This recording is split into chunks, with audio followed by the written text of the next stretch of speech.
On May 16, 2011, the New York Times published an op-ed titled "The Long Overdue Palestinian State" by Mahmoud Abbas, president of the Palestinian National Authority.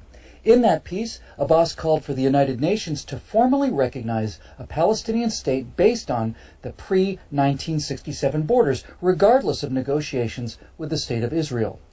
The article appeared just a few days before Barack Obama's much-anticipated speech on the Arab Spring, in which the president also tried to jumpstart peace negotiations between Israel and the Palestinian Authority.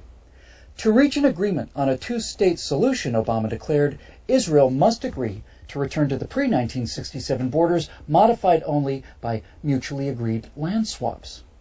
Now, neither Mr. Abbas nor Mr. Obama can explain how anyone could have recognized a United Nations designated Palestinian state that Palestinian leaders and the Arab states themselves have rejected. Of the troubles in Ireland, the poet William Butler Yeats once wrote, "Great hatred, little room, maimed us at the start." In Palestine at the start, there was plenty of room, more than enough room, for a prosperous Jewish state and a prosperous Arab state. After World War I ended, with the dismantling of the Ottoman Empire, the League of Nations established the Mandate for Palestine, including all of the land that is now Israel, the West Bank, and the Gaza Strip, plus the entire territory east of the Jordan River, now called the Kingdom of Jordan. The area under the Mandate was as large as Syria and about half as large as Iraq, yet the total population at the time was less than 1 million, of whom 10% were Jews. It was in that vast, underdeveloped and underpopulated territory that the British had promised in the language of the 1917 Balfour Declaration to support the establishment in Palestine of a national home for the Jewish people. The declaration also promised that nothing shall be done which may prejudice the civil and religious rights of existing non-Jewish communities in Palestine. Open Jewish immigration to the Holy Land was encouraged, as was freedom of speech, religion, and assembly for the Arabs of Palestine, rights they had sorely lacked under Turkish rule. Mired for more than 2 centuries in backwardness and grinding poverty, Palestinians were never recognized by the Ottoman Empire as possessing any distinctive national identity. The Palestinians quickly took advantage of their new freedom to speak bluntly, demanding a stop to the Jewish immigration which had just begun. Said one Arab representative during the Paris Peace Conference, "We will push the Zionists into the sea, or they will send us back into the desert." Aref Pasha Dajani, a Palestinian leader from Jerusalem, warned that it is impossible to live with the Jews. In all the countries where they are at present, they are not wanted because they always arrive to suck the blood of everybody. If the League of Nations will not listen to the appeal of the Arabs, this country will become a river of blood. Well, as promised, blood did flow when the Palestinian demand to end Jewish immigration was not granted.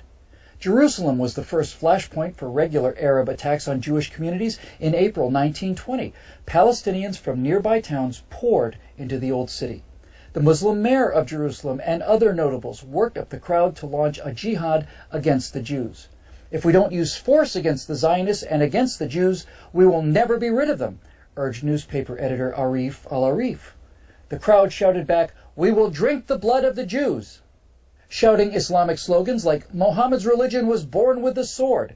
Thousands surged through the Jewish quarter and into West Jerusalem. The mobs vented their rage against any Jew they could find, burning and looting homes and stores, and even attacking British and Arab policemen. After several days of rioting, the final toll was 6 Jews dead, hundreds beaten, and widespread destruction of property. What became known as the Nebi Musa riot was the opening shot in a 90-year war to reverse the Balfour Declaration. And things soon got worse as the Allies, to assuage the fears of Arab monarchs, separated the land east of the Jordan River out of the total area accessible to Jewish immigrants and created the Emirate of Transjordan. Reconciling the aspirations of Arabs and Jews became far more tenuous after the Balfour Declaration had to be carried out in the truncated area of Palestine from the Jordan River to the Mediterranean Sea. There was now much less room and a great deal more hatred.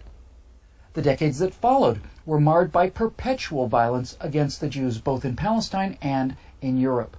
the two were often linked. Under the leadership of the Grand Mufti and President of the Supreme Muslim Council, Haj Amin al-Husseini, the Arabs of Palestine waged an endless jihad against their Jewish neighbors. When the British sent a royal commission to investigate a solution, the Jews, represented by Chaim Weizmann, pressed for a partition of the territory into two states, even if the territory assigned to the Jews was the size of a tablecloth. The Peel Commission's final report, published in July 1937, proposed such a division. The Jews were offered an independent state in a small enclave along the seacoast from Tel Aviv to the north of the country, constituting about 20% of the remaining Mandate territory, while the Palestinian Arabs would get 80% for their own state.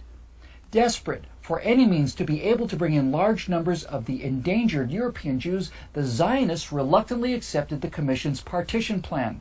Led by the Mufti, the Arabs rejected partition out of hand and pressed on with the armed revolt against the Mandate. The British succeeded in putting down the violence for a time. Al-Husseini was sent into exile, ultimately in Hitler's Nazi Germany, where he lived as a special guest of the Führer.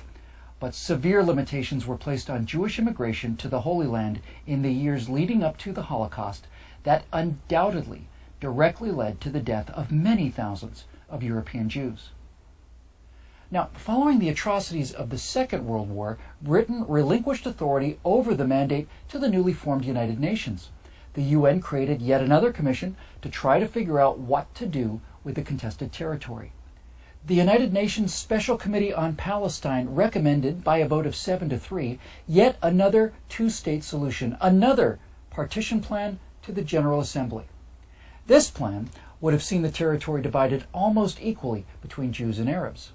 Once again, the Zionists made public their acceptance of the proposal, and once again, Arab officials announced that any partition would be met with rivers of blood.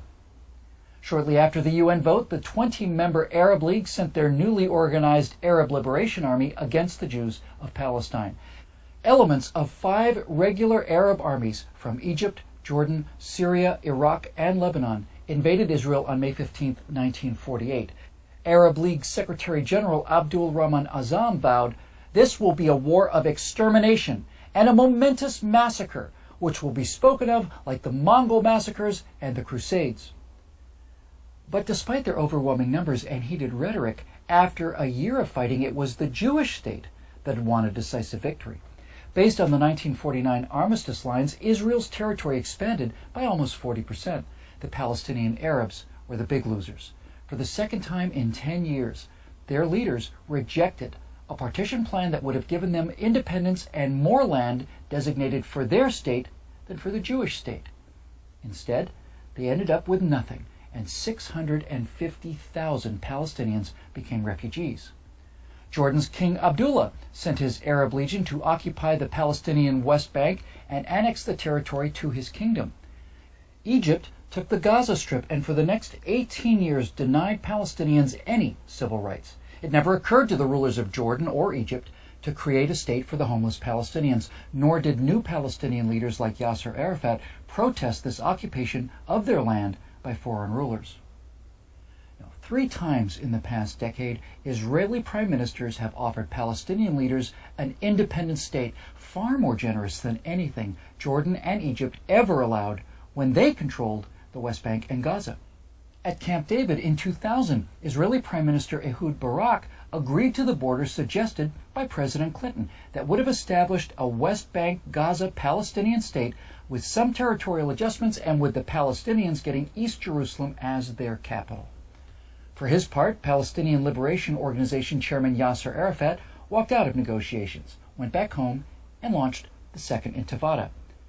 Invoking Islamic Jew hatred as justification, the Palestinians conducted a 3-year brutal campaign of suicide bombings against Israeli pizza parlors, wedding halls, and discotheques. In 2005, Israeli Prime Minister Ariel Sharon decided that it was against Israel's security interest to govern the 1.1 million Palestinians in the Gaza Strip. Sharon dismantled all of the Jewish settlements and pulled Israeli forces back across the 1967 borders between Israel and Gaza without even any land swaps. As an added bonus, Israel left the Palestinians a thriving flour export industry to help jumpstart the local economy. the Palestinians' response to this generosity? Well, first they destroyed the donated greenhouses, and then they launched a war of missiles and rockets against civilian targets in Israel. In a September 2008 meeting in Jerusalem, then Israeli Prime Minister Ehud Olmert presented President Abbas with a detailed map of a future Palestinian state that, with land swaps, would constitute close to 100% of the territory of the West Bank and Gaza prior to the June 1967 war. Olmert also offered to divide Jerusalem, enabling the Palestinians to locate their capital in the eastern half of the city. Promising to come back the next day for further discussions, Abbas took Olmert's map to his Ramallah office, just a few miles outside Jerusalem, for his aides to study. But Abbas never returned with the map. This was the last time the Israeli and Palestinian leaders met. Many times over the last 63 years, both the international community and the State of Israel have offered the Arabs of Palestine their own state. Each time, these offers have been met by more violence against Jewish citizens. Neither President Abbas nor President Obama are ignorant of this fact. They simply both choose to ignore it. For Mr. Abbas, this refusal seems to be part of a consistent thread woven throughout the Arab war against the Jews. Mr. Obama's positions remain more mysterious.